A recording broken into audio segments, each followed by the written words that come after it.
Assalamualaikum warahmatullahi wabarakatuh. Ketemu lagi dengan saya Muhammad Sufatu Halim, peserta Diklat Sinkronus 2020 angkatan 82. Ya, kali ini saya akan coba membuat video modul 4 yaitu pelindungan anak, sesi 11 upaya pencegahan kekerasan dan perlakuan salah pada anak.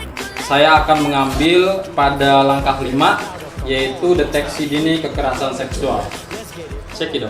Ya, assalamualaikum warahmatullahi wabarakatuh. Waalaikumsalam warahmatullahi wabarakatuh. Bapak Ibu sehat semuanya? Alhamdulillah. Sehat, Pak. Sudah pada makan? Dulu. Kenapa belum makan?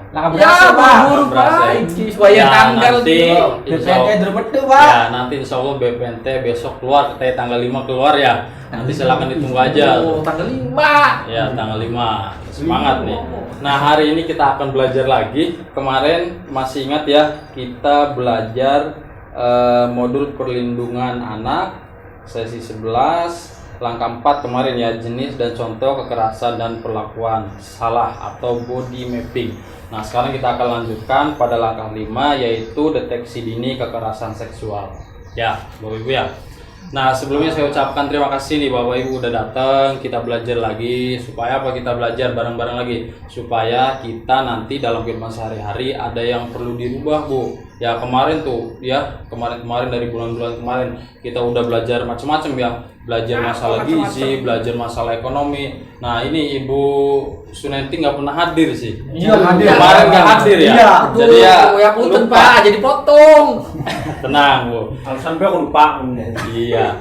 Ya, nanti sebelum kita bermain, saya punya permainan ya. Sebelum kita bermain, saya pengen tahu semangatnya dulu nih. Kira-kira pada semangat belum? Tadi belum makan. Walaupun belum makan, ini harus semangat supaya kalau kita semangat nanti belajarnya enak. Ya Bu ya, ya Pak ya. Ya, kita tepuk semangat dulu. Coba siapa? Saya pengen tahu siapa yang paling semangat. Nanti insya Allah barokah, lebih mantap ilmunya. Tukar kali hadiah, Pak. Ya, hadiahnya nanti saya kasih kalau Kasih. sudah selesai. Contoh dulu dong, Pak. Contohnya tepuk Iya semangat, dong. tepuk Iya. semangat.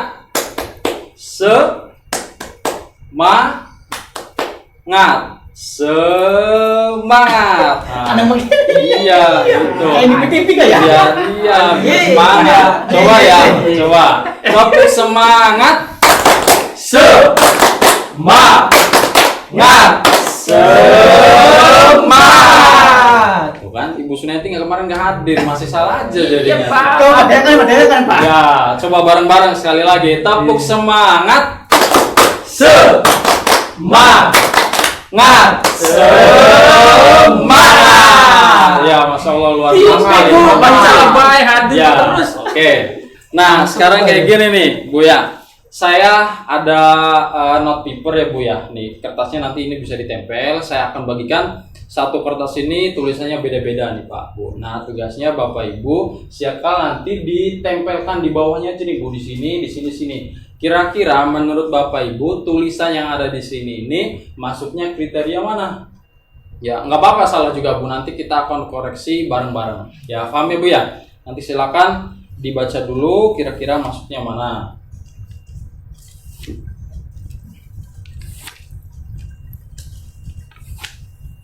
Ini, Pak.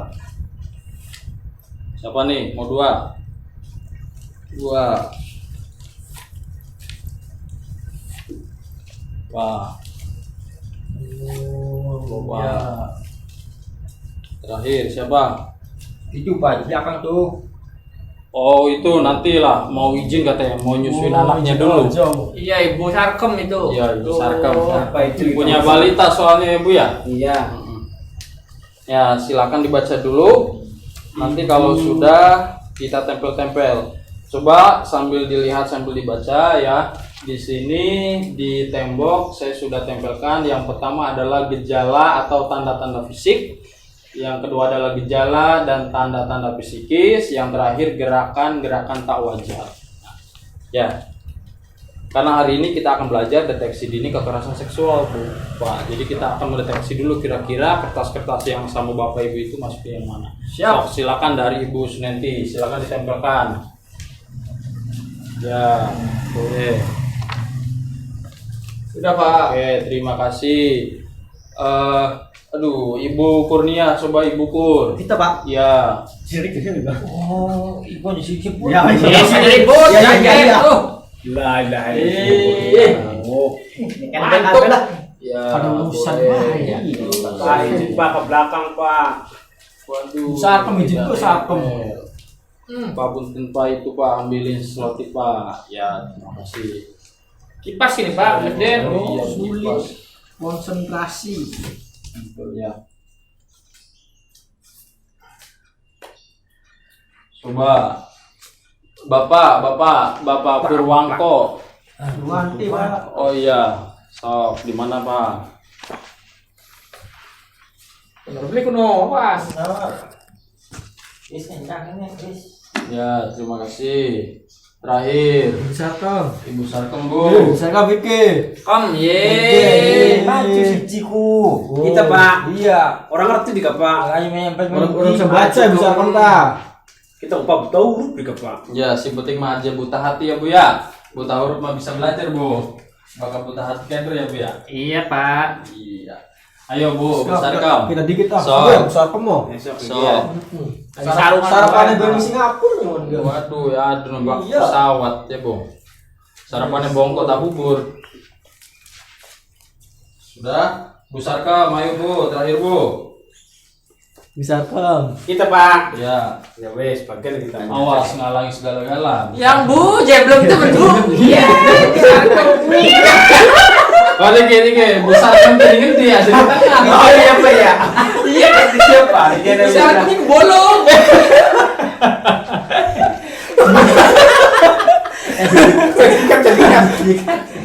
Ya, nggak apa-apa ya Bu ya. Ibu Sarkem lupa, selanjutnya bolong ya Bu ya. Nggak apa-apa.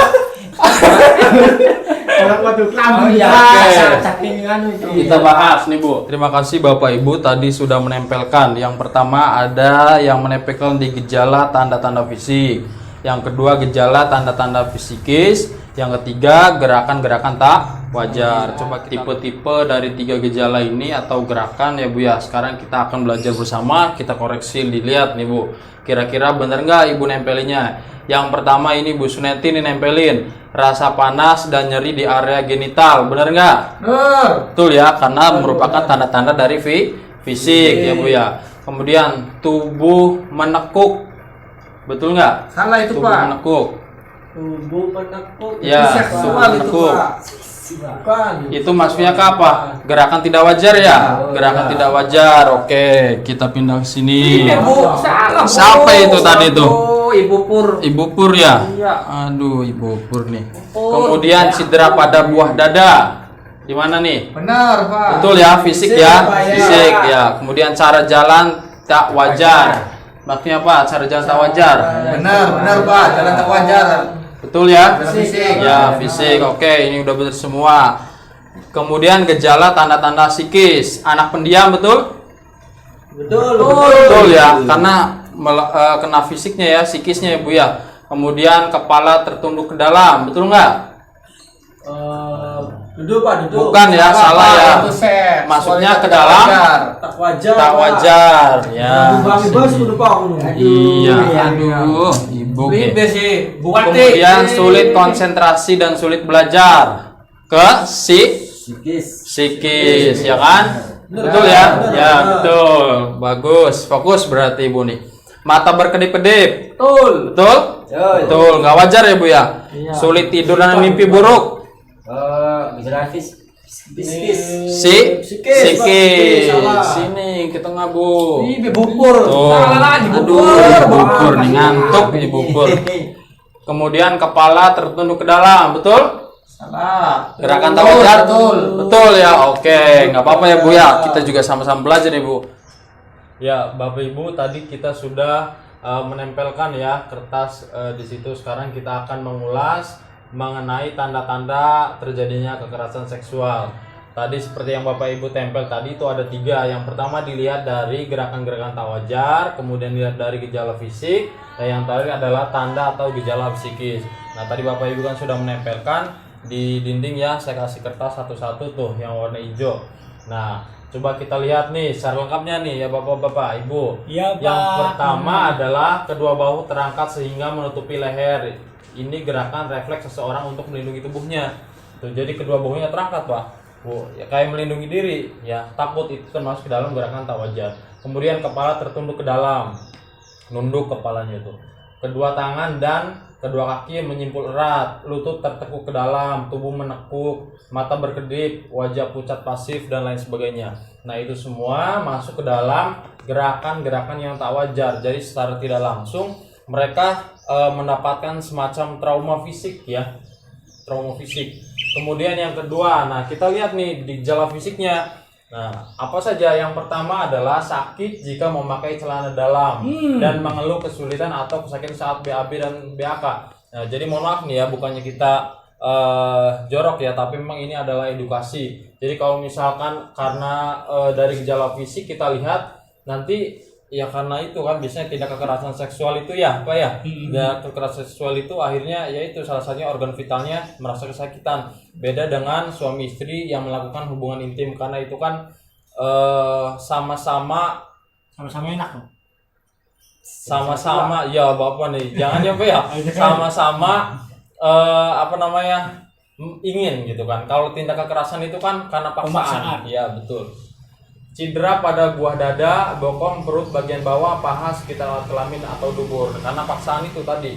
Kemudian memar di bagian tubuh atau gigi, cedera atau tanggal ya saat pelaku menyergap dan memaksa korban merapat di dinding dan korban melawan. Ya, itu menurut David Givens, seorang peneliti bahasa tubuh. Jadi bisa saja karena efek tindakan kekerasan giginya copot gitu, bukan diseret atau bagaimana ya kan. Ya tahu sendiri kalau misalkan Bapak Ibu melihat berita di televisi, kurang lebih seperti itu. Kemudian rasa panas dan nyeri di area genital dan terasa sakit jika disentuh. Nah, di area genital sakit sentuh karena ya itulah keras ya mungkin. Kemudian cara jalan yang tak wajar, agak mengangkang. Nah, kebayangkan saja mengangkang itu pasti udah tahu semua ya Bu ya. Jalannya itu jadi agak ngangkang gitulah.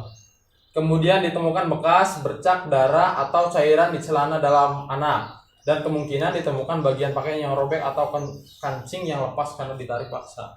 Nah, itu adalah dilihat dari gejala fisik, tanda-tandanya terjadi perlakuan seksual, kekerasan seksual. Yang terakhir adalah secara psikisnya nih. Fisiknya sudah menimbulkan gejala-gejala yang tidak wajar ya, tanda-tanda yang tidak wajar, gerakan yang tak wajar.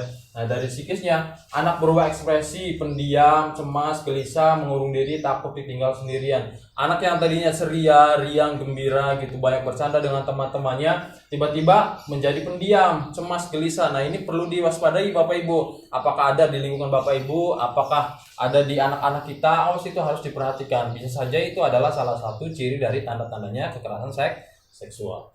Kemudian menunjukkan keluhan-keluhan fisik yang tidak dapat dijelaskan penyebabnya, seperti pusing, sakit perut, atau masalah makan. Nah, ini juga harus diperhatikan.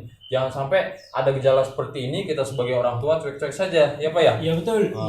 Kemudian sulit tidur dan mimpi buruk diikuti mengigau. Jadi karena masih trauma, pada saat kita istirahat pun ya, anak tersebut istirahat itu sampai terbawa dalam mimpi buruk. Ya, itu karena psikisnya sudah terganggu. Kemudian sulit konsentrasi dan sulit belajar sehingga tidak mampu menyelesaikan tugasnya. Sulit belajarnya akhirnya, tidak fokus, ya kan? Karena masih terpikirkan saja kejadian-kejadian tidak mengenakan baginya. Kemudian perilaku kemunduran, misalnya menghisap ibu jari, kemunduran kemampuan bicara, ngompol. Buat bicara aja susah. Kalau misalkan Bapak Ibu pernah lihat di televisi itu ada wawancara korban kekerasan seksual ya kan. Kan padahal mau untuk visum atau keterangan yang lain sebagainya itu susah banget karena anaknya mengalami trauma, bicaranya tiba-tiba nggak bisa bicara sama sekali, menutup diri. Ya kan, kepercayaan dirinya hilang. Nah, sekarang kalau Bapak Ibu semua sudah tahu ya tanda-tanda terjadinya kekerasan seksual, apakah yang terjadi di lingkungan kita, saudara ataupun anak, tapi amit-amit ya Bu ya, jangan sampai ini terjadi kepada keluarga kita.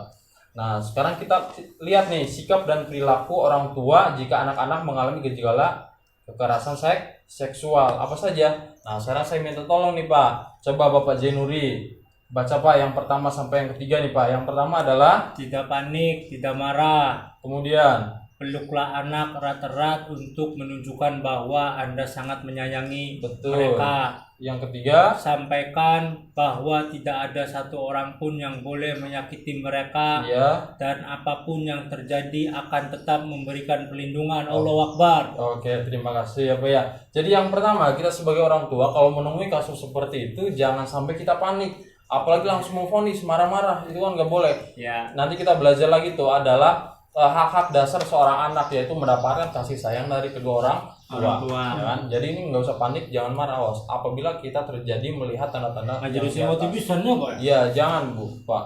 Kemudian peluklah anak erat-erat. Nah, ini menunjukkan adalah kita menyayangi mereka, kita peduli. Awas, itu poinnya. Yang ketiga adalah tadi sampaikan bahwa tidak ada satu orang pun yang boleh menyakiti mereka, dan apapun yang terjadi akan tetap memberikan perlindungan. Jadi kita sebagai orang tua harus selalu siap siaga ya Pak Bu untuk anak kita, karena kalau misalkan kita yang melindungi, bukan kita yang melindungi anak kita, siapa lagi gitu kan. Kalau di rumah saja anak merasa tidak betah, tidak memiliki seseorang yang menjadi pegangan hidupnya ya buat anak, mau bagaimana gitu kan, karena rumah itu adalah tempat di mana berlindung. Wih. Ya kan, ya luar biasa nih Bapak Jenur ini. Hadir aja soalnya kalau P2K2 ya Pak ya. Kemudian coba Bapak Purwanto, coba Pak. Ganti selama itu. Jadilah pendengar aktif tentang cerita dan pendapatnya. Nah, ini nomor poin keempat ini kita kadang sebagai orang tua itu lupa Pak. Maunya kita memberi masukan aja. Ayo aja ya. Lama-kelamaan kuping nih anak mungkin mental ya. Jadi usahakan kita sebagai orang tua jangan egois, harus bisa mendengarkan apa kemauannya anak. Jadi timbal balik lah. Orang tua memberikan nasihat, anak juga ketika ingin mengemukakan pendapatnya juga harus kita dengar. Kemudian Pak, minta tolong Pak, mintalah pertolongan ahli atau lembaga layanan. Nah, contohnya lembaga apa nih Pak? Lembaga layanan apa? Ada yang tahu nggak? Pak. Puskesmas. Siapa apa lagi Pak? Perlindungan anak, betul. Apa lagi Pak? Komnas anak, betul sekali, luar biasa Bapak-bapak ini. Jadi kita harus cepat meminta pertolongan kepada lembaga layanan ya kan? RT RW sih Pak. Betul, RT RW juga termasuk. RT RW adalah tingkatan yang paling dekat dengan kita kalau misalnya kita hidup di masyarakat ya kan. RT RW naik lagi ke desa, bisa kita langsung ke sini ke lapor polisi. Komnas Perlindungan Anak juga sama, betul ya Pak ya. Kalau gitu saya terima kasih banget nih Pak sudah ikut membaca, udah ikut membantu. Kita tepuk salut dulu. Udah tahu belum nih? Masih ingat nggak? Ayo. Kalian Pak. Lah, saya contohkan lagi. Tepuk salut. Salut. Oh, iya, Gitu ya, iya, Pak. iya, Coba kita mulai. Tepuk salut.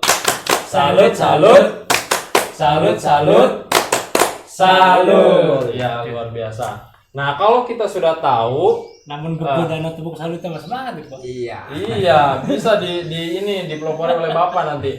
Nah, kalau kita sudah mengetahui sikap dan perilaku orang tua jika anak mengalami gejala-gejala kekerasan seksual yang ini, apa yang perlu kita lakukan, ya kan?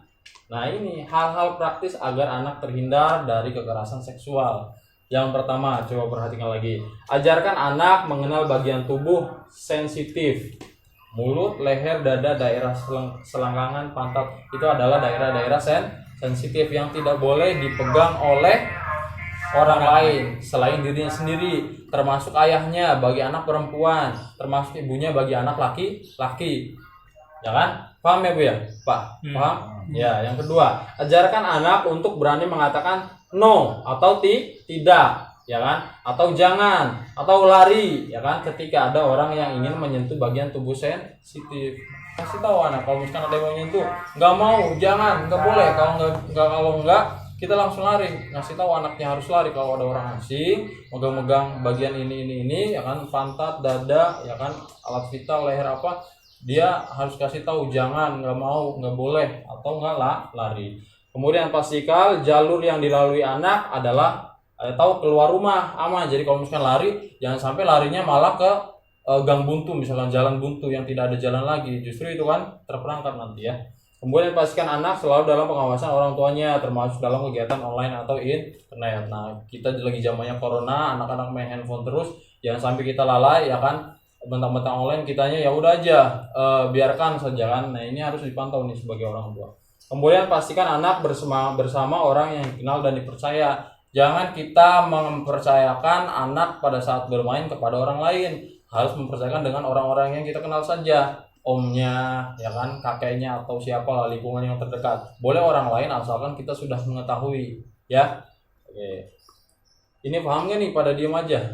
Ngantuk ya? Paham. Mau pada ngopi dulu? Usah lanjut Pak. Lanjut, boleh, siap. Pastikan anak bersama, ya tadi sudah ajarkan anak untuk tidak menerima pemberian apapun dari orang yang tidak dikenal. Jadi itu bagus Pak. Kalau misalkan kita dikasih sama orang yang nggak dikenal, itu jangan mau.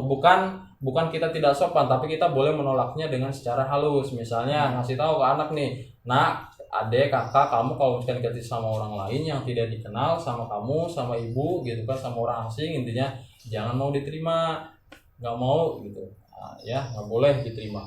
Kemudian pastikan rumah aman dari bahan pornografi. Nah ini harus nih dimulai dari orang tua. Kemudian berikan kontak yang bisa dihubungi dalam situasi apapun. Yang terakhir adalah dengar cerita anak pada kejadian-kejadian apapun. Gitu. Makanya itu tadi, memberikan kasih sayang dasar, kita harus memberikan respon juga stimulan kepada anak supaya kita sebagai orang tua tahu. Nah kamu tadi pagi belajar di sekolah apa saja gitu kan. Biar tahu kegiatannya tadi bermain sama siapa, mainnya apa saja gitu kan. Jadi kita sebagai orang tua harus menjadi pendengar yang baik, bukan hanya sebagai pemberi suara saja. Ya enggak? Siap. Ya Pak ya. Jadi nanti yang nggak hadir nih tolong dikasih tahu sama bapak sama ibunya yang lain, diterapkan. Yang bukan anggota PKH nggak apa-apa, di tetangganya sambil ngobrol, jangan ngerupi aja nggak jelas. Mending kita bagi-bagi ilmu. Nah itu bahasa kerennya sekarang gibah, ya kan? Nah oke. Ya terima kasih Bapak Ibu, pembelajaran hari ini sudah selesai. Nanti minggu depan kita lanjut lagi kepada langkah 6, yaitu cara pencegahan kekerasan di keluarga dan di masyarakat. Nah sebelum kita pulang ke rumah masing-masing, kita baca doa dulu dalam hati. Baca doa mulai.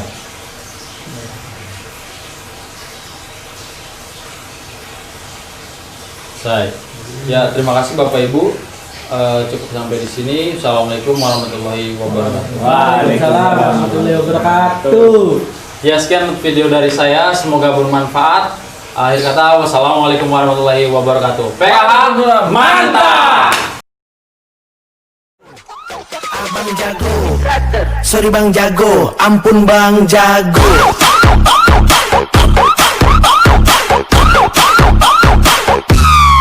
Ampun bang jago.